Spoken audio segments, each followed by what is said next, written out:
ఓం శ్రీ మహాగణాధిపతయే నమః. ఓం శ్రీ కార్తీక దామోదరాయ నమః.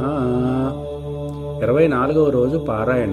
అత్రి మహాముని మరల అగస్త్యునితో, ఓ కుంభసంభవ, కార్తీక వ్రత ప్రభావము ఎంత విచారించినను ఎంత వినినను తనివి తీరదు. నాకు తెలిసినంత వరకు వివరింతును, ఆలకింపుము. గంగా గోదావరి మొదలగు నదులలో స్నానం చేసినందువలన సూర్య చంద్రగ్రహణ సమయములందు స్నానాదులొనరించినను ఎంత ఫలము కలుగునో, శ్రీమన్నారాయణుని నిజతత్వము తెలిపిడి కార్తీక వ్రతమందు శుద్ధ ద్వాదశి నాడు భక్తి శ్రద్ధలతో దానధర్మములు చేయువారికి అంత ఫలమే కలుగును.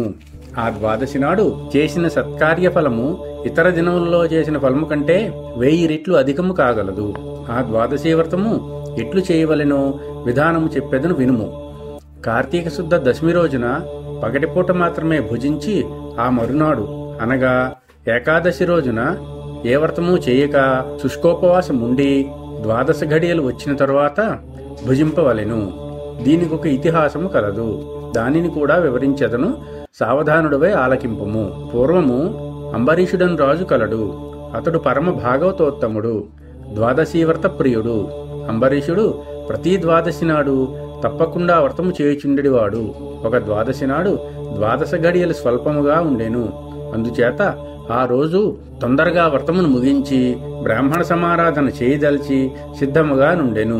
అదే సమయమున అచ్చటకు కోపస్వభావుడగు దూర్వాస మహర్షి వచ్చెను. అంబరీషుడు ఆ మున్ని గౌరవించి ద్వాదశ ఘడియలలో పారాయణ చేయవలయునుగాన తొందరగా స్నానమును కేగి రమ్మని కోరెను. దూర్వాసుడందుకు అంగీకరించి సమీపమునుగని నదికి స్నానమునకే వెడలెను. అంబరీషుడు ఎంతసేపు వేచియున్నను దూర్వాసుడు రాలేదు. ద్వాదశ ఘడియలు దాటిపోచున్నవి. అందుచేత అంబరీషుడు తనలో తానిట్లు అనుకొనెను, ఇంటికొచ్చిన దూర్వాసుని భోజనమునకు రమ్మంటిని. ఆ ముని నదీ స్నానమునకు వెళ్లి ఇంతవరకు రాలేదు. బ్రాహ్మణునకు ఆతిథ్యమిత్తునని మాట ఇచ్చి భోజనం పెట్టకపోవట మహాపాపము. అది గృహస్థునకు ధర్మం కాదు. ఆయన వచ్చే వరకు ఆగితినా ద్వాదశ ఘడియలు దాటిపోవును, వ్రతభంగమగును. ఈ ముని మహాకోప స్వభావం కలవాడు.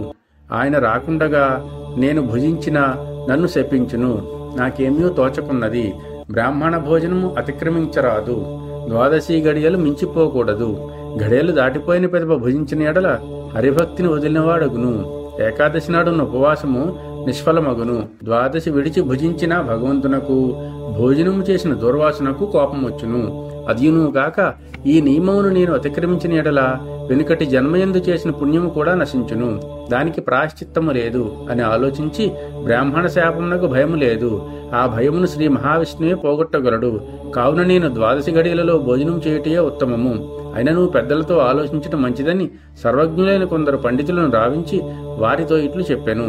ఓ పండిత శ్రేష్ఠులారా, నిన్నటి దినమును ఏకాదశి ఒకటి చేసి నేను కటిక ఉపవాసం ఉంటిని. ఈ దినము స్వల్పముగా మాత్రమే ద్వాదశి ఘడియలున్నవి. ద్వాదశి ఘడియల్లోనే భుజింపవలసి ఉన్నది. ఇంతలో నా ఇంటికి దూర్వాస మహాముని ఇచ్చేసిరి. ఆ మహామునిని నేను భోజనంకు ఆహ్వానించితిని.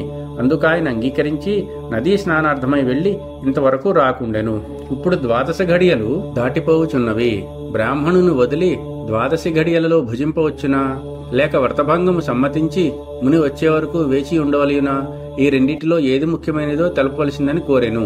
అంతటి ధర్మజ్ఞులైన ఆ పండితులు ధర్మశాస్త్రములు పరిశోధించి విమర్శ ప్రతివిమర్శలు చేసుకుని దీర్ఘముగా ఆలోచించి, మహారాజా, సమస్త ప్రాణికూటుల గర్భకుహరములందు జఠరాగ్ని రూపమున రహస్యముగానున్న అగ్నిదేవుడు ఆకలిని పుట్టించి ప్రాణులు భుజించిన చతుర్విధాన్నమును పచనము గావించి దేహేంద్రియాదులకు శక్తి నొసంగుచున్నాడు.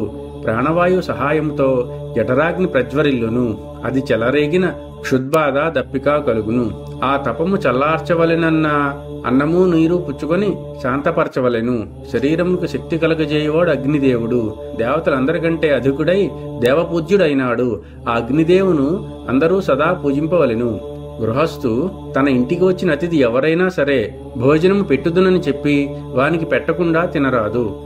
వేదాంగ విద్యా విశారదుడు, మహాతపస్సాలియు, సదాచార సంపన్నుడును అయిన దూర్వాస మహామునిని భోజనమునకు పిలిచి వానికి పెట్టకుండా తాను భుజించుట వలన మహాపాపం కలుగును. అందువలన ఆయుక్షీణం కలుగుతుంది. దూర్వాసుడంతటి వాణ్ణి అవమానమునర్చిన పాపం సంప్రాప్తమగును అని విషదపరచరి. 24వ రోజు పారాయణ సమాప్తము. ఓం నమః శివాయ.